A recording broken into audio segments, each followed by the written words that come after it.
뇌처치 담당 교수 김권택 교수입니다. 자, 오늘 세 번째 수업인데요. 오늘 여러분께 설명드릴 것은 이제 하임리법입니다.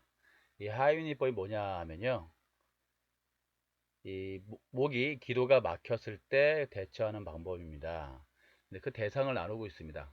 1세 이하 영아죠. 영아를 대상으로 하는 하임리법과 그 다음에 13개월 1세 이상부터 만 8세까지 대상으로 하는 하임리법, 그 다음에 만 9세 이상은 성인 대상과 처치 방법이 같습니다.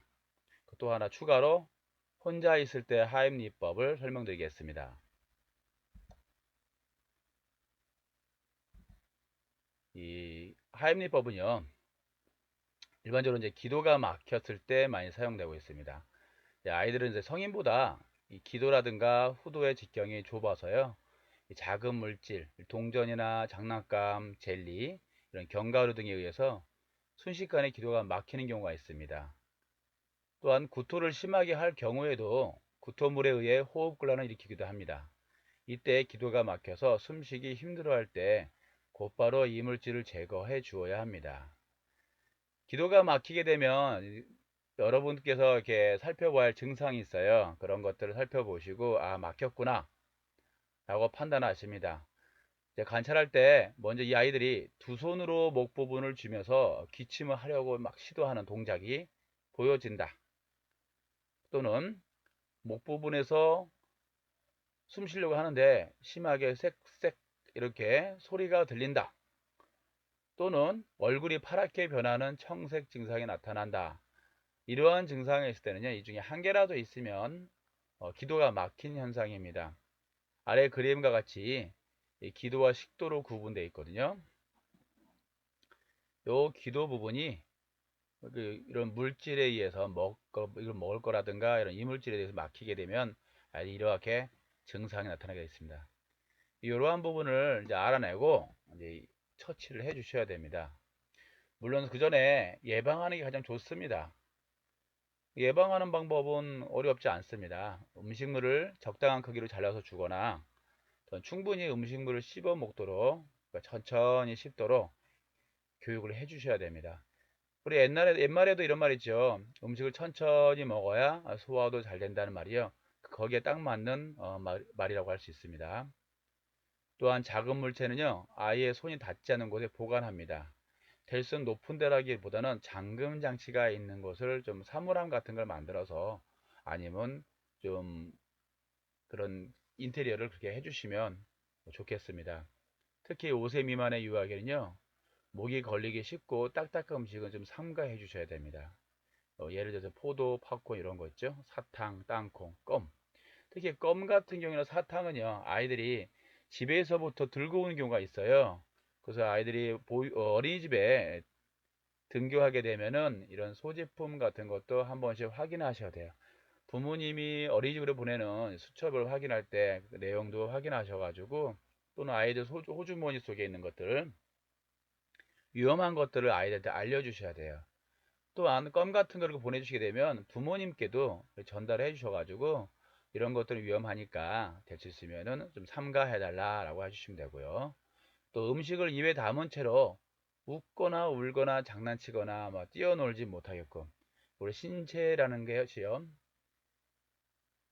말을 하거나 또는 움직이거나 하면요, 이런 신경세포가 움직이는 쪽으로 작용을 합니다. 그래서 밥을 먹게 되면은 천천히 앉아서 소화를 시키게끔 우리 신체 구조가 움직이게 돼 있어요. 근데 이 음식을 먹을 때 이게 좀 막 뛰어다니거나 그러면 이 기도가 막히거나 좀 사례가 심하게 걸린 경우도 있습니다. 그래서 이런 식생활 지도를 할 적에 아이들에게 앉아서 먹고 말을 하더라도 음식을 거의 다 씹고 말을 하고, 그렇게 하게끔 지도를 해주시면 되겠습니다. 자, 이러했음에도 불구하고 이물질을 삼켰을 때 동전이라든가 녹지 않는 물질 이런 삼킨 경우에 식도나 위를 지나서 소장, 대장을 통과하게 되는데요. 이때 위에 도달하는 경우는 대략 90%의 경우는 대변으로 배설됩니다. 그렇지 않은 경우도 있죠. 그러나 날카로운 모양을 가진 경우는요, 점막을 뚫거나 다른 장기들을 훼손시킬 수 있고 크게는 파손돼 가지고 큰 위험을 초래하기도 합니다. 그래서 주의를 요해야 돼요. 또 식도에 계속 걸려 있게 되면요, 구토라든가 이런 통증을 동반하고요, 그 다음 호흡 증상에 이상이 생깁니다. 또한 점막의 궤양 출혈이라든가 천공, 구멍이 뚫리죠. 이러한 것들이 생길 수 있기 때문에 병원에 빨리 내원해서 위내시경으로 꺼내서 봐야 합니다. 특히 날카로운 물건은요, 섭취한 후 심한 복통을 호소하겠고 복막염 가능성이 있습니다. 또한 독성이 있는 납이나 수은 성분이 들어가 있는 경우는요, 반드시 제거를 해야 됩니다. 위로 안전하게 넘어간 경우에는 식사는 평소로 하고 대변으로 이물질을 배출을 하는지 꼭 관찰을 해야 됩니다. 그렇지 않으면 또 한번 병원 가서 확인을 하셔야 됩니다. 자, 이러한 것들을 이제 어린이집에서는 응급처치를 어떻게 하는가? 일단은 그런 일이 벌어지면 억지로 토하게 하거나 놀라게 하지 않습니다. 아이들 이러한 일이 벌어지면 놀랍니다. 일단 이게 다 뭐 이물질이 걸린 건 둘째 치더라도 아이들이 놀래 가지고 쇼크가 올 수도 있으니까 일단 안정을 취하게 되고요. 그 다음에 바로 어떠한 일인지 상황을 살펴보고 그 다음에 적절한 처치를 하셔야 됩니다. 삼킨 후 더 이상 물이나 음식물 등은 삼가하도록 해주셨습니다. 물이나 음식물을 먹어가지고 오히려 더 악화될 수 있는 경우가 많으니까요. 또한 삼킨 물건을 알아내야 하므로요, 주변 상황을 정확히 확인해야 됩니다. 아이가 말을 할 수 있으면 말을 하게끔 하지만 그렇지 못한 경우에는요, 주변에 목격한 아이들 설명을 듣는 것도 좋습니다. 근데 그 아이들도 제대로 못 봤다 하면은 주변의 상황을 살펴보세요. 아이가 놀고 있었는지 아니면 뭐를 물고 있었는지, 위치 주변에 있는 것들을 여러 가지 정황들을 살펴보시고 가능성을 열어 두셔야 됩니다. 이러한 것들은요, 엑선 촬영할 때 이물질 위치나 종류, 모양 등을 알 수 있는 경우가 많으니까요, 꼭 병원에 이송하시고요, 설명을 해 주셔야 됩니다. 기도 등에 걸려 숨이 막힌 경우에는 119 구조대에 신고한 후에 하임리법을 실시합니다. 올 때까지요. 예. 크레파스 지우개, 립스틱, 베이비로션, 방향제, 비눗물 등을 토하도록 하고요. 그러나 빙초산이나 세척제를 먹었다는 것을 알게 됐을 때는요, 우유를 먹인 후에 병원으로 후송시켜야 됩니다. 이런 것들을 괜히 하임리법 하게 되면 오히려 그 식도라든가 위장병이 벽 쪽에 오히려 더 상할 수가 있어요. 물론 이제 가솔린 등유 같은 것도 마찬가지입니다. 이런 거 괜히 토하게 하시면요, 오히려 위가 더 안 좋고 다른 장기에 더 위험을 초래할 수 있으니까요, 이런 세척제라든가 가솔린 같은 거 삼켰을 때는요, 웬만하면 바로 최대한 빨리 병원으로 이송합니다. 뭐 가까우면 바로 데려가셔도 되고요, 멀면 뭐 119를 좀 하셔야 되겠죠. 됐으면 최대한 가까운 곳에 119라든가 뭐 전문 병원 같은 데를 먼저 사전에 이런 것들을 구조를 시스템을 연계하고 계셔야 됩니다. 병원에 방문한 경우는 이제 바로 최대한 빠르게 이동해야 되는 경우가 있어요. 수은 전지를 삼킨 경우, 수은이 이제 몸에 되게 안 좋아요.